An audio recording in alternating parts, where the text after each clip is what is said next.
আমার ৩ মাসের বাবুর ওজন কত? এই নিয়ে অনেক বেশি আমি প্রশ্ন পাই ইনবক্সে, কমেন্টে। শুধু একটাই কথা, বাবুর ওজন কত? তো চলুন আজকে আপনাদেরকে জানাবো যে ৩ মাসের বাবুর ওজন কত হতে পারে। তো রিসেন্টলি আমি সবথেকে বেশি কমেন্ট যেটা পাই যে, "আপু বাবুর ওজন কত? বাবুর বয়স কত?" তো এই নিয়ে তো আমাকে হাজারটা কোয়েশ্চেন করছেন আর অনেক বেশি কমেন্ট করছেন। তো আজকের ভিডিওতে বলব যে আসলে বাবুদের বয়স অনুযায়ী ওজন কত হওয়া উচিত। প্রথমে বলছি আমার জাইফামনির বয়স এখন ৩ মাস। ১৯ তারিখে ৩ মাস পড়েছে। তো আমি যখন ও অনেক ছোট ছিল মানে ২৮ দিন বা ১ মাসের মতো বয়স ছিল, তখন আমি একবার ওর ওজনটা আমি পরিমাপ করেছিলাম। কারণ তখন আমি ডক্টরের কাছে গিয়েছিলাম কোনো একটা কারণে। তখন আমি মেপেছিলাম যে ওর মানে ওজনটা। এরপর আমার আর কখনোই ওর ওজন মাপা হয়নি। তো এখন আমি আপনাদের সামনেই ওজনটা মেপে দেখাবো যে আসলে জাইফামনির ওজন কত।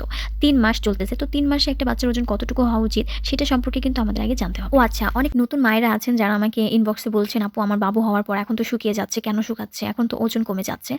তো তাদের উদ্দেশ্যে বলি, বাচ্চা হওয়ার পরে আপনার বেবিটা হওয়ার পর ৩ থেকে ৪ দিন মানে ১ম সপ্তাহে একটু শুকিয়ে যাবে। তারপর আবার ওজনটা ফিরে আসতে ১০ দিনের মতো সময় লাগবে। দেন তারপর ওর ১ মাস বয়স হয়ে গেলে আস্তে, আস্তে ওজনটা বৃদ্ধি পাবে। তো চলুন এখন জাইফামনির ওজনটা মাপি। তো আপনাদেরকে দেখানোর জন্য এরকম একটা মেশিন আমার হাসব্যান্ড দোকান থেকে নিয়ে আসলে, তারপর এটার উপর আমি একটা র‍্যাকের দিয়ে দিয়েছি। তো এখন হলো জাইফামনির ওজন মাপবো। দেখি ওর ওয়েটটা কত। আমিও জানি না ঠিক, এখন মাপলেই জানতে পারবো। তো সবাই শুধু একটা কথাই বলেন, "আপু আপনার ছোট মেয়েটার ওয়েট কত? ছোট বাবুর বয়স কত?" তো চলুন এখন দেখি ওর ওয়েট কত। ওর এখন রানিং ৩ মাস পড়েছে। তো এখন দেখা যাক ওর ওয়েটটা কত আসে। বাচ্চাদের শারীরিক বৃদ্ধি কিন্তু আপনার অনেক কিছুর উপর ডিপেন্ড করে। যেমন মায়ের অসুস্থতা, মায়ের শারীরিক কন্ডিশন, বাচ্চার ঘুমের সমস্যা হয় কিনা, বাচ্চার ঘুমের তারপর আপনার জেনেটিক্যাল হিস্ট্রি থাকে। তো এগুলোর উপর ডিপেন্ড করে। তো যাই হোক, বাবুর হলো ওজন আপনার ৫ কেজি ৩০০ গ্রামের মতো আসছিল লাস্টে। ৫ কেজি ৩০০ গ্রাম আমার জাইফামনির আপনার ওয়েট, হ্যাঁ? ও যখন জন্ম নিয়েছিল তখন ছিল আপনার ২ কেজি ৪০০ গ্রাম। তো এখন যেহেতু ৩ মাস পড়ছে আমি এখন মাপলাম আর দেখলাম যে ৫ কেজি ৩০০ গ্রাম। তো সবাই হলো ওর জন্য দোয়া করবেন আর মাশাআল্লাহ বলবেন। তো বাচ্চাদের আসলে একেকটা বাচ্চা একেক রকম হয়, শারীরিক গঠন, কন্ডিশন এগুলো সবই কিন্তু আপনার একেক থেকে মানে একেকটা বাচ্চার একেক রকম। তো কারোর সাথে কারোর তুলনা করা যাবে না। যে বলা যাবে না যে, "আপু আমার বাবুর ওজন এত, আপনার বাবুর ওজন অত।" এগুলো বলা যাবে না। আর ৩ মাসের মানে ৩ মাস বয়সে একটা বাচ্চার ৫ কেজি ১০০ থেকে আপনার ৭ কেজি পর্যন্ত হতে পারে। এটা স্বাভাবিক, ইটস নরমাল। তো যাই হোক, আলহামদুলিল্লাহ মাশাআল্লাহ আমার জাইফামনির ওজনটা ঠিক আছে। আপনাদের জন্য আমার বেবির ওজনটাও মাপা হলো। আর আপনারাও জানলেন, আমরাও জানলাম, আমিও জানলাম।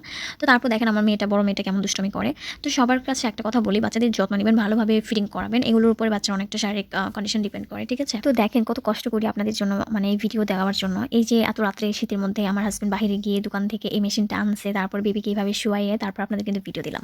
ওইটা মেপে তারপরে ভিডিও আপনাদের দিচ্ছি। তো আপনাদের অনেক রিকোয়েস্টের ভিডিও আমি দেওয়ার চেষ্টা করি, আপনাদের কথা রাখার চেষ্টা করি। তো যাই হোক, আপনারা আমাকে সাপোর্ট করবেন, ভালোবাসবেন আমি আশা করি। আর আপনারা অনেক বেশি, বেশি আমার ভিডিও শেয়ার করবেন, লাইক করবেন প্লিজ, আপনাদের কাছে রিকোয়েস্ট। তো যাই হোক, আমার বড় মেয়েটার ওয়েট মাপলাম। ওর ওয়েটটাও আমি একটু মেপে দেখছিলাম। তো সবাই ভালো থাকবেন। আল্লাহ হাফেজ, টেক কেয়ার। তো আজকে ভিডিও এই পর্যন্তই ছিল। আর বাচ্চাদের ইনফরমেটিভ ভিডিও দেখতে আমার চ্যানেলটি সাবস্ক্রাইব করে রাখবেন। ধন্যবাদ।